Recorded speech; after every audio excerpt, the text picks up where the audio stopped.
स्वागत है आप सभी का इस हनुमान बैच में। एसएससी स्टेनोग्राफर के लिए जीके जीएस करंट अफेयर का ये क्वेश्चन सीरीज चल रहा है जिसमें आप क्वेश्चन आंसर करते हैं। ठीक है, एक महीने की ये पूरी जंग है, इसका हम लोगों ने आज दूसरा पार्ट कवर करना है। ठीक है, रोज़ रात को ये 9 बजे आपको लाइव मिल जाती है क्लास।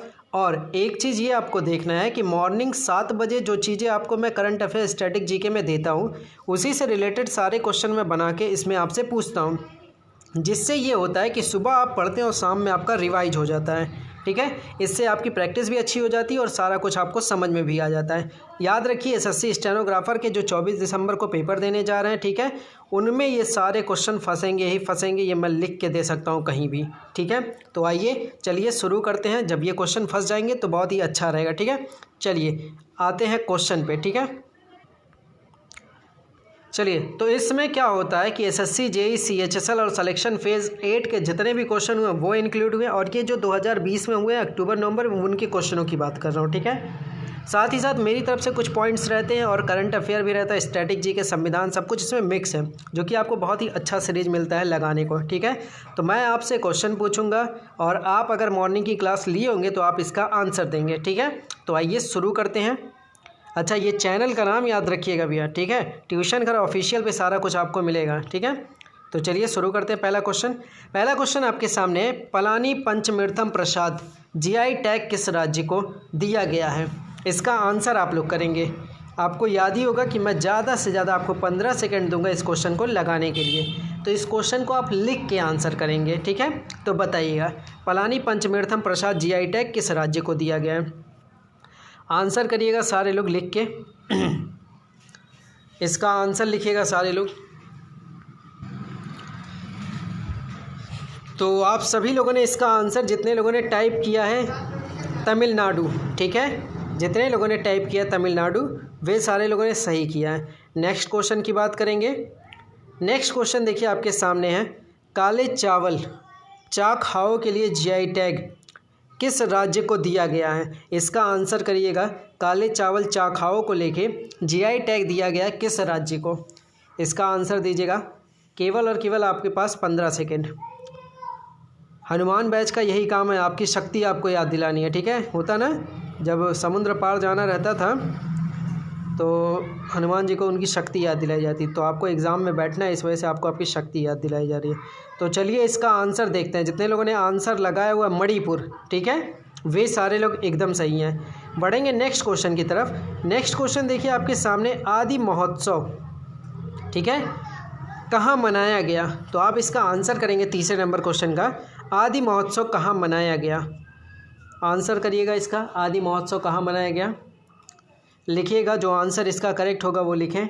और आप सारे लोगों से रिक्वेस्ट है, जैसे ही आप चैनल पे आइए अपने मोबाइल में स्टेटस लगा लिए, यहाँ वहाँ एजुकेशनल चैनल्स पे शेयर कर दीजिए। जो भी आपका फ्रेंड तैयारी कर रहा हो, कुछ भी कर रहा हो, उसको भेज दीजिए ताकि वो भी आ जाए। ठीक है, तो चलिए देखते हैं आदि महोत्सव कहाँ मनाया गया। जिन लोगों ने आंसर लगाया हुआ लेह लद्दाख, ठीक है, वे सारे लोग एकदम सही हैं। बढ़ेंगे, देखिएगा चौथा नंबर क्वेश्चन आपके पास है। ये क्वेश्चन मॉर्निंग शिफ्ट का है जो आपको बताया गया था। छत्रपति शिवाजी एयरपोर्ट नाम बदलकर क्या कर दिया गया है? तो इसका आंसर आप लोग लिखेंगे कि छत्रपति शिवाजी एयरपोर्ट का नाम बदलकर क्या कर दिया गया है। आंसर लिखिए सारे लोग इसका। ऐसे जानते हैं आपकी तैयारी हो जाएगी और टाइपिंग की स्पीड भी बढ़ जाएगी, है ना, टाइपिंग की स्पीड बढ़ जाएगी आपकी।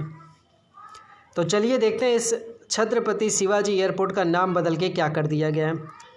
छत्रपति शिवाजी महाराज इंटरनेशनल एयरपोर्ट, ठीक है, तो आंसर आपको याद रहेगा। छत्रपति शिवाजी महाराज इंटरनेशनल एयरपोर्ट कर दिया गया है। ठीक है, बढ़ेंगे 5 नंबर क्वेश्चन की तरफ। देखिएगा 5 नंबर क्वेश्चन आपके पास है।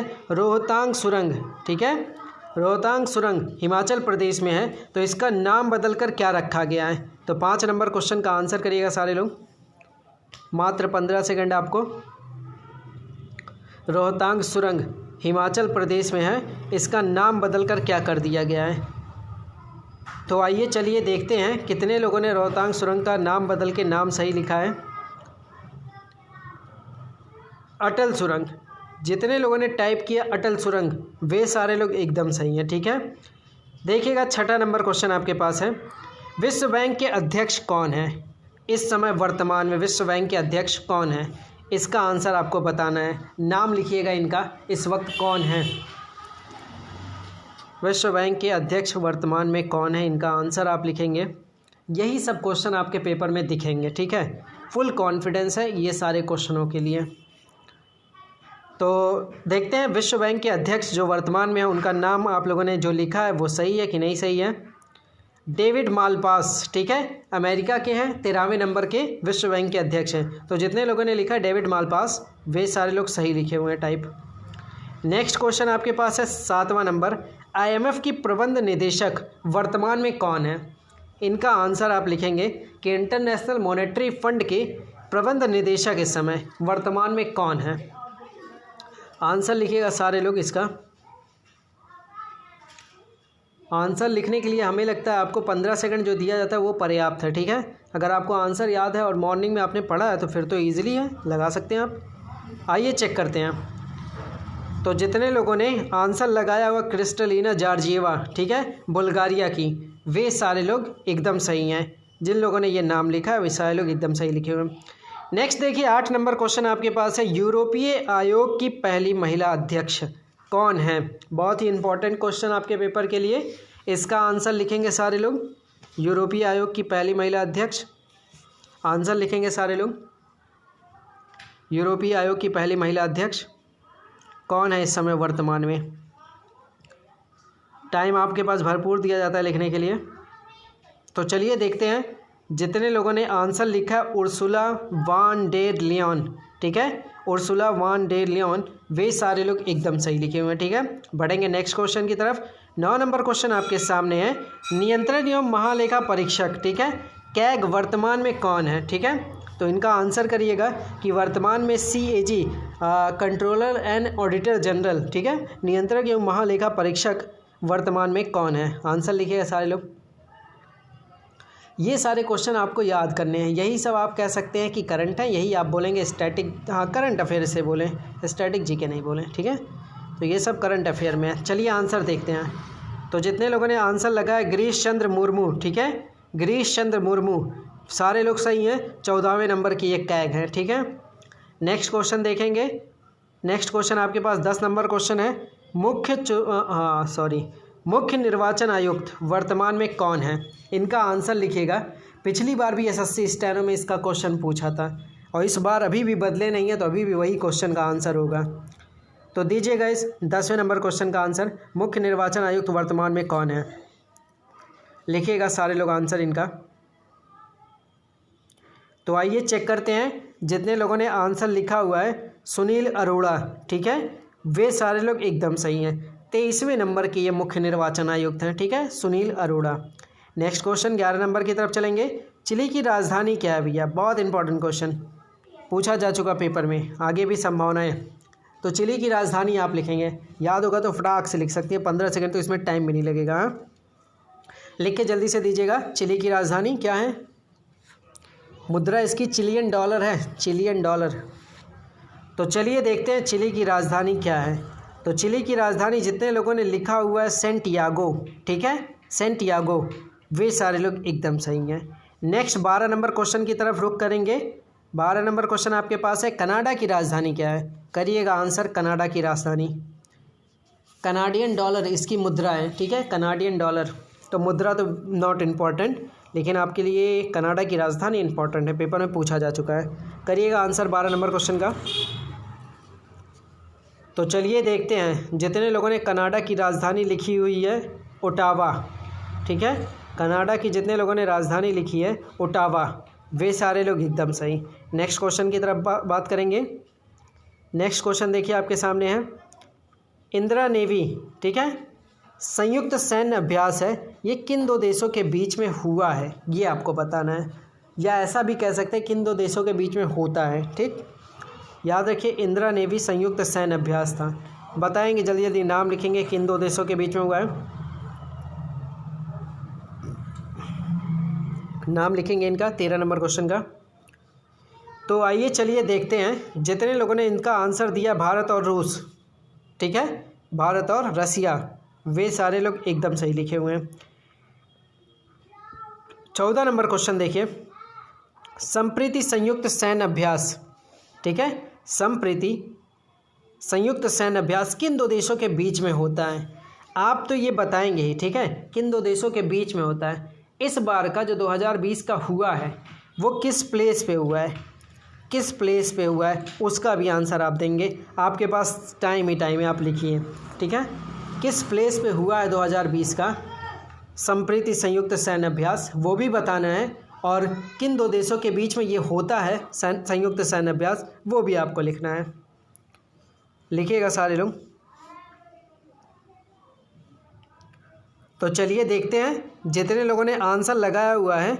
भारत और बांग्लादेश, ठीक है, क्वेश्चन में इस बार पूछा क्या था, उमरोई प्लेस पूछा था, ये वाला उमरोई, ठीक है। चलिए बढ़ेंगे। 15 नंबर क्वेश्चन देखिए आपके पास है, भारत की लक्ष्मी पहल का एम्बेसडर कौन है? बताइएगा। 2 लोग थे, दोनों लोगों का नाम आप लिखेंगे, एक का नाम नहीं लिखेंगे, ठीक है, दोनों का नाम लिखेंगे। भारत की लक्ष्मी पहल का एम्बेसडर, दोनों नाम लिखेंगे आप। लिखिएगा आंसर।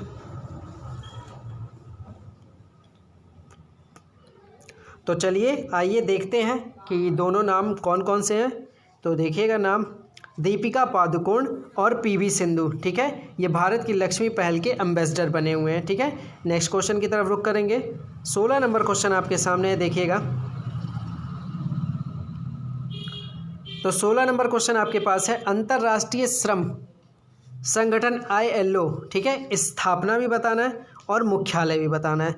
एक तो आप इसकी स्थापना वर्ष बताएंगे, मुख्यालय कहाँ पे ये भी आप बताएंगे। तो चलिए फटाफट आंसर लिखिएगा।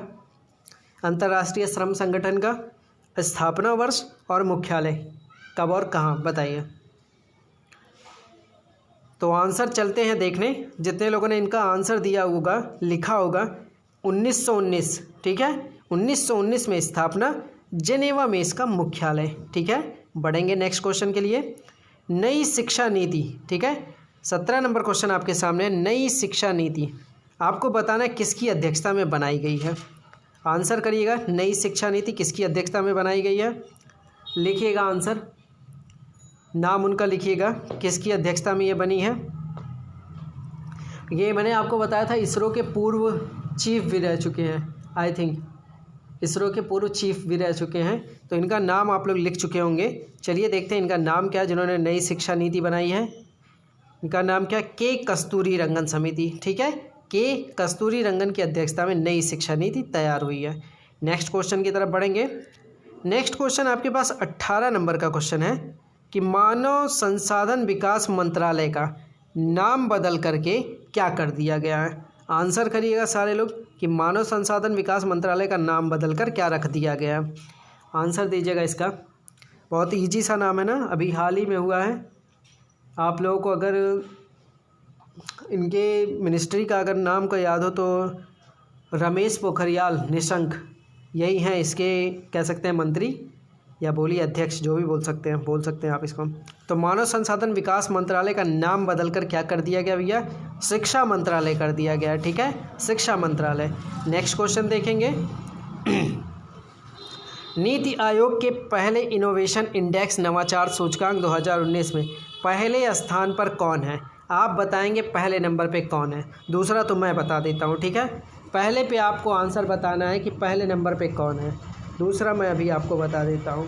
पहला नंबर आप बताएंगे कि नीति आयोग के पहले इनोवेशन इंडेक्स नवाचार सूचकांक में 2019 में पहले स्थान पे कौन है। तो उम्मीद करता हूँ आप लोगों ने आंसर लिख दिया है। तो चलिए देखते हैं। पहले नंबर पे है कौन सा, कर्नाटक राज्य है, ठीक है, पहले नंबर पे है कर्नाटक राज्य, दूसरे पे है तमिलनाडु, ठीक है। आंसर याद रखेंगे, पहले की बात हुई है तो कर्नाटक है, दूसरे की बात होती है तो तमिलनाडु। बढ़ेंगे 20 नंबर क्वेश्चन की तरफ, ठीक है। 20 नंबर क्वेश्चन आपके पास है, कन्या सुमंगला योजना किस राज्य की पहल है या किस राज्य का है। कन्या सुमंगला योजना किस राज्य का है। इसके बारे में मैं आपको बता दूं कि 15,000 रुपये स्नातक तक पढ़ाई करने के लिए बेटियों को इसकी मदद दी जाएगी, ठीक है। आप बताएंगे, ज़्यादा हो गया ना अभी, ठीक है। तो कन्या सुमंगला योजना की राज्य की नीति बताइए किस राज्य की ये पहल है। तो चलिए इसका आंसर ले लेते हैं। तो जितने लोगों ने आंसर दिया उत्तर प्रदेश, ठीक है, उत्तर प्रदेश, वे सारे लोग एकदम सही हैं। नेक्स्ट क्वेश्चन की बात करेंगे। नेक्स्ट क्वेश्चन आपके पास है, राजीव गांधी खेल रत्न पुरस्कार में पुरस्कार राशि कितनी है? इसका आंसर आप बताएंगे कि पुरस्कार राशि कितनी है। ठीक है, तो पुरस्कार राशि आप लिख के बताएंगे कितनी है। आपको पता ही है कि राजीव गांधी खेल रत्न पुरस्कार 2020 का 5 लोगों को मिला है। ठीक है, रानी रामपाल है, विनेश फोगाट है, रोहित शर्मा है, 2 खिलाड़ी और हैं, एक कोई बत्रा करके हैं, वो भी हैं इसमें। तो आप लिखिएगा कि मुद्रा कितनी है। पहले तो था 7.5 ना, कि अभी भी है? आइए देखते हैं। तो चलिए, जितने लोगों ने इसका आंसर दिया है 25 लाख रुपए पुरस्कार राशि। ठीक है, 25 लाख रुपए, वे सारे लोग एकदम सही। देखिए, रानी रामपाल की बात हुई है। क्वेश्चन में पूछा गया आपके कि रानी रामपाल किस खेल से संबंधित है। आपको इसका आंसर करना है कि रानी रामपाल किस खेल से संबंधित है। आंसर लिखिएगा। ये कैप्टन भी रह चुकी हैं इस वक्त, और इन्हें राजीव गांधी खेल रत्न पुरस्कार भी मिला है इस बार। तो आप बताएंगे कि किस खेल से ये संबंधित है। तो चलिए, आप लोगों ने आंसर लिखा होगा।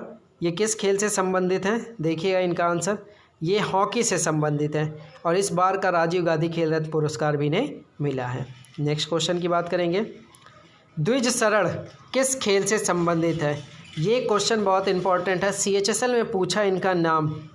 ठीक है, ये किस खेल से संबंधित, अभी जो अक्टूबर में पेपर हुआ उसी में बताएंगे आप लोग कि द्विज शरण किस खेल से संबंधित है। जानते हैं, इनको इस बार का अर्जुन अवार्ड भी मिला है। ठीक है, और अर्जुन अवार्ड में आपको पता है 15 लाख रुपए इनाम पुरस्कार राशि है। ठीक है, 15 लाख रुपए।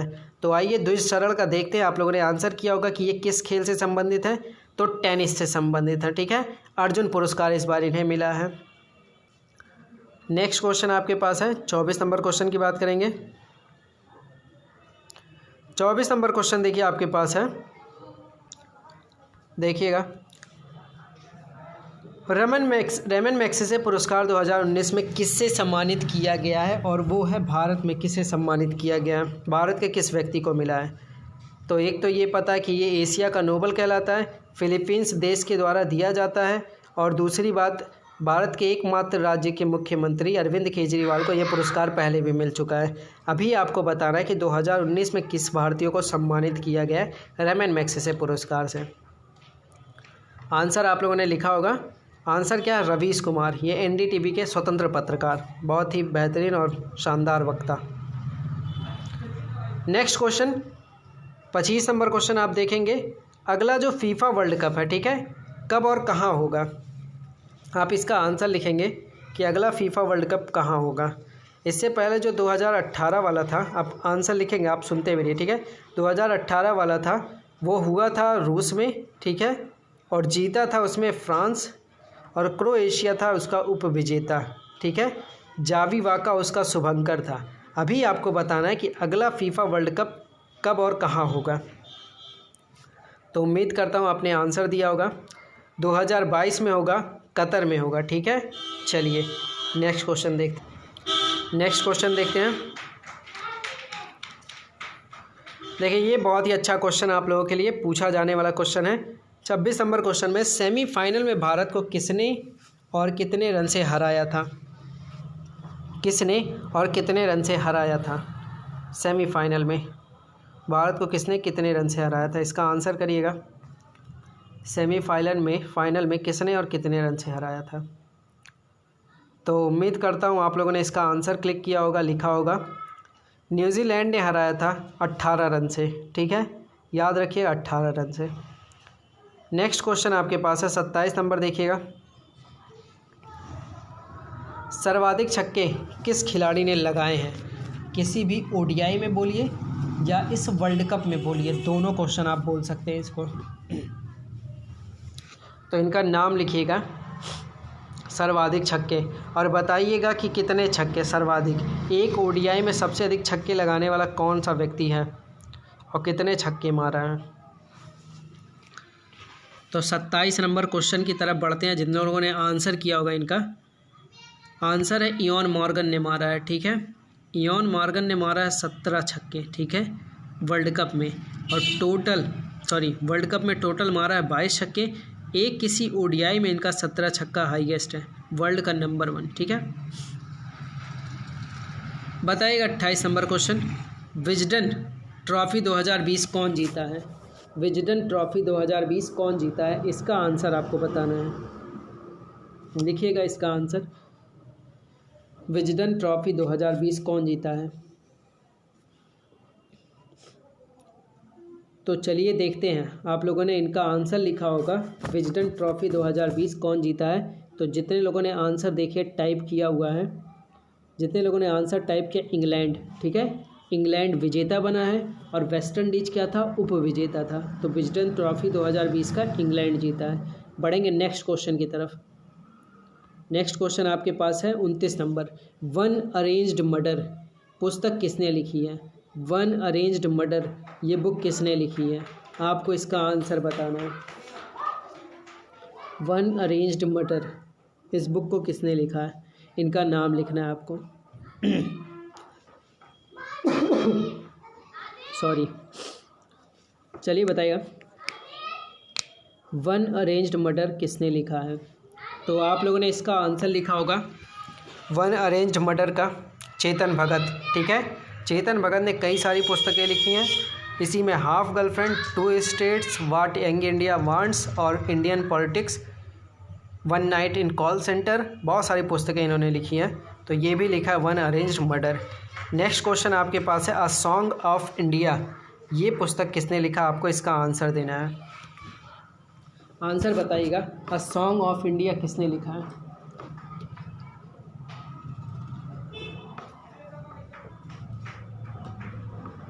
आंसर लिखेगा सारे लोग। अ सॉन्ग ऑफ इंडिया किसने लिखा है? तो चलिए देखते हैं इनका आंसर। देखिए इसका आंसर क्या है इस पुस्तक का, रस्किन बॉन्ड। ठीक है, ये नाम आप याद रखिए, रस्किन बॉन्ड ने लिखा है अ सॉन्ग ऑफ इंडिया पुस्तक। ठीक है, नेक्स्ट क्वेश्चन की तरफ बढ़ेंगे। नेक्स्ट क्वेश्चन आपके पास बहुत ही अच्छा सा और प्यारा सा क्वेश्चन है, उम्मीद करते हैं ये सारे क्वेश्चन आपको पेपर में मिलेंगे। ठीक है, क्वेश्चन क्या है, विश्व तपेदिक दिवस कब मनाया जाता है और इसकी थीम क्या है? आपको बताना है 31 नंबर क्वेश्चन का कि विश्व तपेदिक दिवस कब मनाया जाता है और उसकी थीम भी आप लिखेंगे, दोनों चीज़ें लिखेंगे, दिवस, डे और थीम। ये सारी चीज़ें अगर आपको याद रहेंगी, याद रखिए सुबह 7 बजे आपकी इसकी क्लास रहती है, आप इस टाइम में पढ़ने को पाते हैं, रात को 9 बजे आपको उसी से रिलेटेड क्वेश्चन मिलते हैं ताकि आप लिख के याद कर जाए तुरंत। ठीक है, देखिए मैं आपके पास तो नहीं आ सकता बट इस थ्रू मैं आप तक पहुंच सकता हूं, द बेस्ट प्रोसेस। चलिए देखते हैं इसके दिवस, डेट क्या है और थीम क्या है। ठीक है, तो देखिए आपके पास आंसर आ गया है, तपेदिक दिवस 24 मार्च। ठीक है, और थीम क्या है भैया इस बार का, इट्स टाइम। ठीक है, it's time. Next question number 32 देखते हैं, ये क्वेश्चन आपको पेपर में देखने को मिलेगा, तो इसका आंसर भी आप बहुत अच्छे से बताइएगा। मोस्ट वैल्यूएबल प्लेयर आईपीएल 2020 में किसे इसका अवार्ड दिया गया है? मोस्ट इंपॉर्टेंट क्वेश्चन, जानते हैं मैंने कई पेपरों को देखा, उसमें ये क्वेश्चन हमेशा पूछता है कि इस बार का मोस्ट वैल्यूएबल प्लेयर कौन था, तो ये क्वेश्चन आप ज़रूर रट लीजिए। ठीक है, तो 32 नंबर क्वेश्चन का जितने लोगों ने आंसर दिया होगा, टाइप किया होगा ना आंसर, बताइए आंसर जो टाइप किया आप लोगों ने, आईपीएल 2020 का मोस्ट वैल्यूएबल प्लेयर किसे अवार्ड दिया गया है? तो चलिए देखते हैं, उम्मीद करते हैं आप लोगों ने आंसर टिक किया होगा, लिखा होगा। आंसर क्या भी है इसका, देखिए जोफर आर्कर। ठीक है, जोफ्रा आर्कर, जो भी आपके सामने लिखा होगा वही मान लीजिएगा। ठीक है, जोफ्रा आर्कर राजस्थान रॉयल्स से हैं, 20 विकेट और 14 मैच में इन्होंने लिखा है, तो इन्हें मोस्ट वैल्यूएबल प्लेयर बोला गया। नेक्स्ट क्वेश्चन आपके पास है, emerging player of the season 2020 का कौन है भैया? Emerging player of the season, emerging player of the season award किसे दिया गया है? इसका आंसर आप बताएंगे, ये भी आईपीएल में मिला है।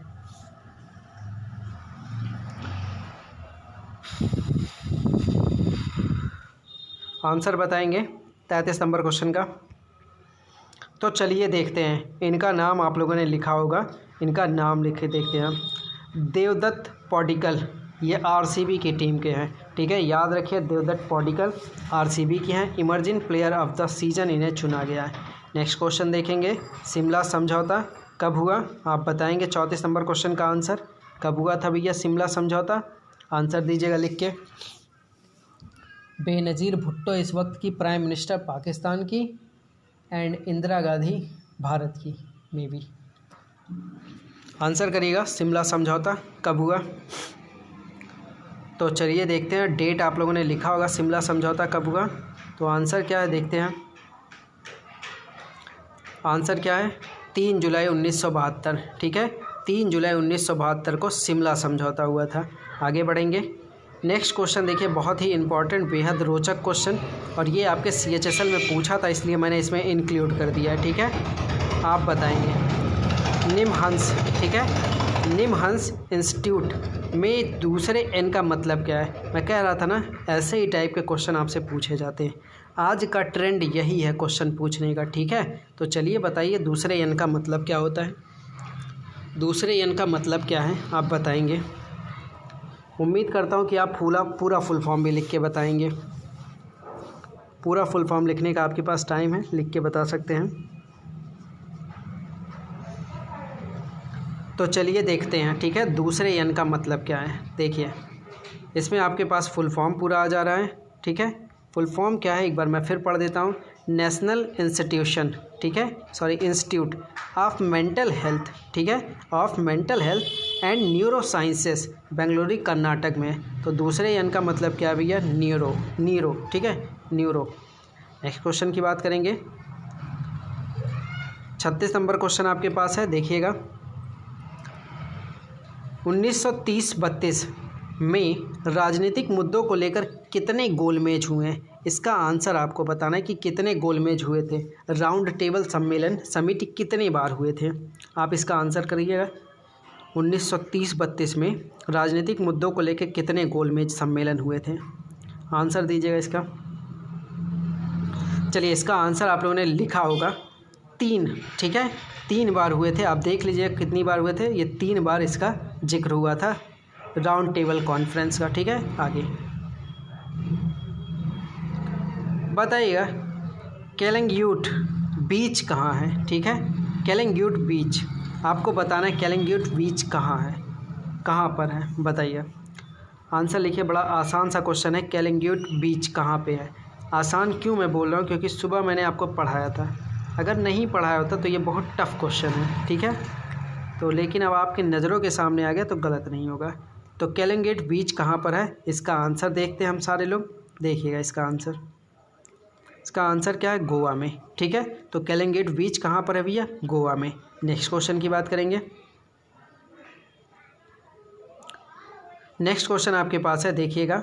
महाविषुव संक्रांति, ठीक है, महाविषुव संक्रांति त्यौहार किस राज्य में मनाया जाता है, आप इसका आंसर लिखेंगे। महाविषुव संक्रांति त्यौहार किस राज्य में मनाया जाता है, आंसर लिखिएगा। भरपूर समय आपको मैं 15 सेकंड देता हूं, और उम्मीद करता हूं अगर आप सुबह पढ़े होंगे तो लिख लेंगे। ठीक है, डेली मॉर्निंग में 7 बजे क्लास आपको मिलती रहेगी, और डेली आपको ऐसे ही क्वेश्चन कराए जाएंगे। बट आपसे एक रिक्वेस्ट है, शेयर ज़रूर करिएगा, ठीक है, ताकि आपका भी एग्ज़ाम अच्छा हो और लोगों का भी अच्छा हो। आइए देखते हैं, तो इस क्वेश्चन का जितने लोगों ने आंसर लगाया उड़ीसा, ठीक है, उड़ीसा में, वे सारे लोग एकदम सही हैं। बढ़ते हैं नेक्स्ट क्वेश्चन की तरफ। उम्मीद पहल योजना किससे संबंधित है, आप उम्मीद का फुल फॉर्म बता दीजिए तो बड़ा मज़ा आ जाएगा। कोई उम्मीद का फुल फॉर्म लिख दे इसमें तो मज़ा आ जाएगा। अच्छा पूरा ना लिखो, चलो इतना बता दो भाई आप लोग कि उम्मीद में जो डबल एम है ना, तो दूसरे वाले एम का क्या मतलब है, सेकंड वाले एम का मतलब आप बता दीजिए। ठीक है, उम्मीद में सेकंड वाले एम का मतलब बता दीजिए। वेट कर रहा हूँ मैं आपके कमेंट का, बताएंगे सेकंड वाले का, जो सेकंड वाला एम है उसका मतलब क्या है। आइए देखते हैं, देखिए उम्मीद जो ये पहल है नवजात शिशुओं से संबंधित है, आनुवांशिक बीमारी से निपटने के लिए। ठीक है, उम्मीद का देखिए फुल फॉर्म क्या है, यूनिक मेथड्स ऑफ मैनेजमेंट। दूसरे वाले एम का मतलब क्या है, मैनेजमेंट। ठीक है, दूसरे वाले एम का मतलब क्या है, management of treatment of inherited disorders. ठीक है, 40 नंबर क्वेश्चन का आंसर दीजिएगा सारे लोग। संसद में दोनों सदनों का संयुक्त बैठक की अध्यक्षता कौन करता है, इसका आंसर बताइएगा। 40 नंबर क्वेश्चन का आंसर लिखिएगा सारे लोग। कौन करता है अध्यक्षता?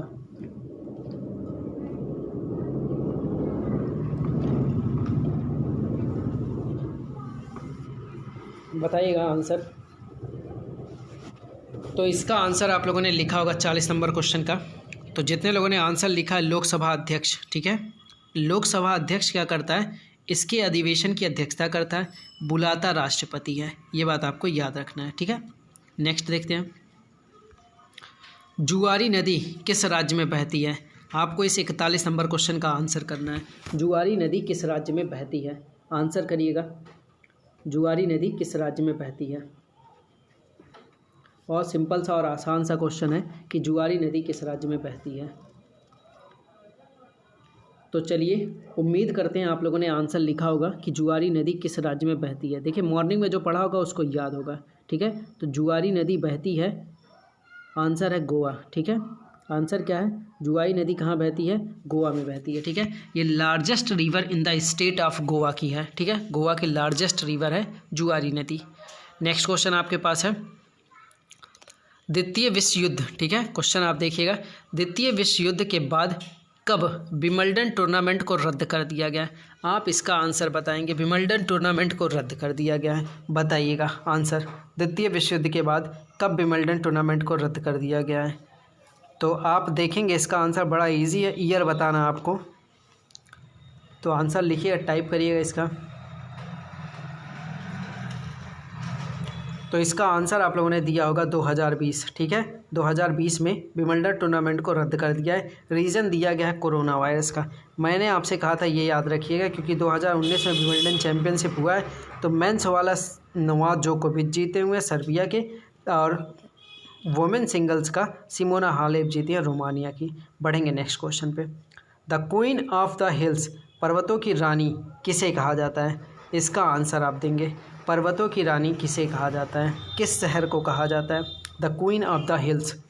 बताइएगा इस 43 नंबर क्वेश्चन का आंसर। बस ख़त्म होने वाला है, पेशेंस बना के लगाइएगा। The queen of the hills, पर्वतों की रानी किसे कहा जाता है?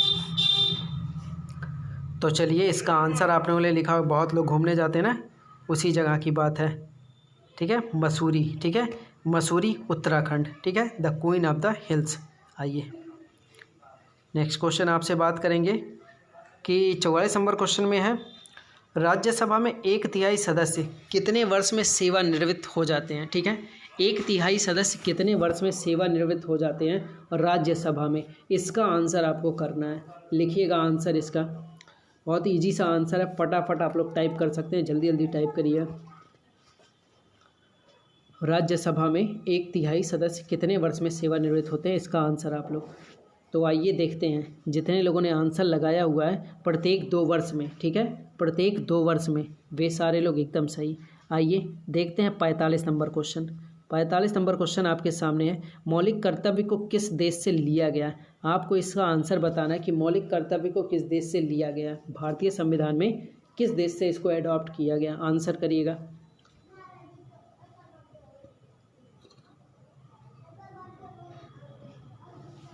तो आइए चलिए देखते हैं, बहुत इजी सा आंसर है, आप लोगों ने आंसर लगा लिया होगा कि मौलिक कर्तव्य को किस देश के संविधान से लिया गया। तो इसका आंसर देखिए, इसका आंसर है रूस, ठीक है, रूस से लिया गया है। और भाग 4 के का में है, अनुच्छेद 51 के का में है, ठीक है।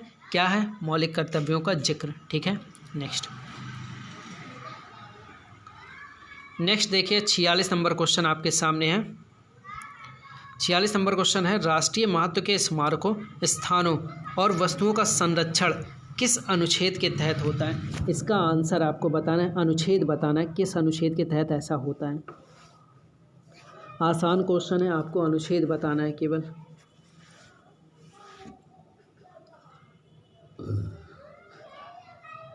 बताइएगा, आपसे क्वेश्चन ये पूछा जाता है कि राष्ट्रीय महत्व के स्मारकों को सुरक्षित रखने के लिए, संरक्षण देने के लिए अनुच्छेद किसका जिक्र होता है? आइए अनुच्छेद देखते हैं। जितने लोगों ने अनुच्छेद लगाया है 49, ठीक है, अनुच्छेद 49, वे सारे लोग एकदम सही हैं, ठीक है, अनुच्छेद 49। नेक्स्ट क्वेश्चन की बात करेंगे, अस्पृश्यता का अंत, ठीक है, अस्पृश्यता का अंत किस अनुच्छेद में है? 47 नंबर क्वेश्चन का आंसर देंगे। अस्पृश्यता का अंत किस अनुच्छेद में है? वही छुआछूत, का अंत किस अनुच्छेद में है? बताइएगा, इसका अनुच्छेद आपको बताना है। तो चलिए, इसका आंसर आप लोगों ने दिया होगा अनुच्छेद 17, ठीक है। अनुच्छेद 17 में अस्पृश्यता का अंत दिया गया है।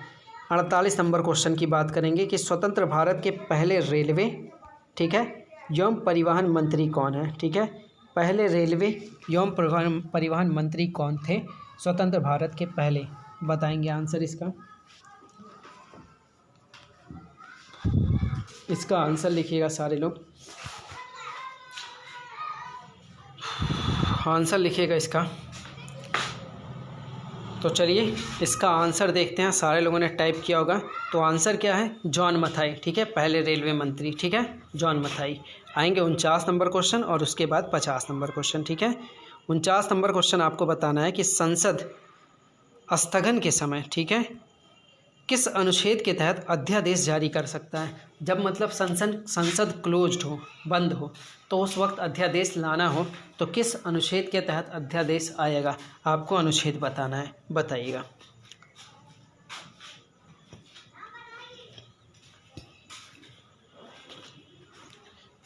अनुच्छेद बताइएगा इसका। तो अनुच्छेद इसका क्या होगा? अनुच्छेद 100, देखिए कितना है, अनुच्छेद 123, ठीक है। 1 2 3 हो जाना, मतलब सब भाग गए थे इसीलिए सब कुछ चला है, ठीक है।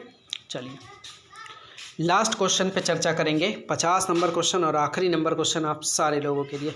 भारत में सबसे कम उम्र के प्रधानमंत्री कौन बने थे?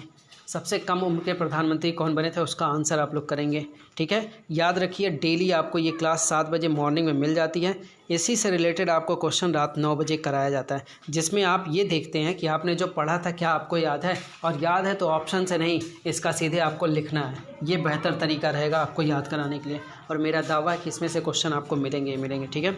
आइए, तो 50 नंबर क्वेश्चन का आप लोगों ने आंसर दिया होगा राजीव गांधी, ठीक है। तो 50 नंबर क्वेश्चन का आंसर क्या है? राजीव गांधी, सबसे कम उम्र के। तो चलिए आज के लिए बस इतना ही, ठीक है।